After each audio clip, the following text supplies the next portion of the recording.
हे गणेश, अरे 4-5 दिवस झाले तू सुट्टीत माझ्यासोबत जेवायला येत नाही. शाळेत येताना पण लवकर घरून निघून येतो, शाळा सुटल्यावर पण लवकर निघून जातो. काय झालं?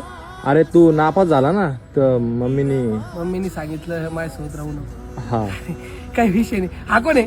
अरे हा आपला शुभम आहे, वर्गातला टॉपर आहे हा एक का? ना. हा. बरं भाई, चल येऊ का शिव? अरे गौरव, बोला ना सर. इकडे अरे तुला तर माहिती आहे आपण तुकडीमध्ये 80%च्या पुढचे स्कोर ठेवतो. हा सर. हा तर तू नापास झालाय ना. हा हा हा. तर तुला उद्यापासून ब किंवा क तुकडीमध्ये जावं लागेल. ठीक आहे सर. चालेल ना? हा सर. हा. ए गौरव ऐक ना, बोल ना गणेश. मी उद्यापासून नाही का शिवम सोबत पुढच्या बेंचवर बसणार आहे. तर तुझ्यासोबत दुसरं अरे कोण भाई, असतं बघ. तू पुढे बैस, काहीच प्रॉब्लेम नाही आता. काय रे? अरे मला सरांनी तुकडीत बसायला लावलं ना. अरे यार, अरे काय नापास होणं एवढं मोठं पाप असते मला आत्ता कळलं. अरे नाही चालत हो माझं डोकं, नाही आम्ही इतके हुशार. अरे पण तू तर माझा मित्र आहे ना रे. एका ताटात आपण खिचडी खाल्ली.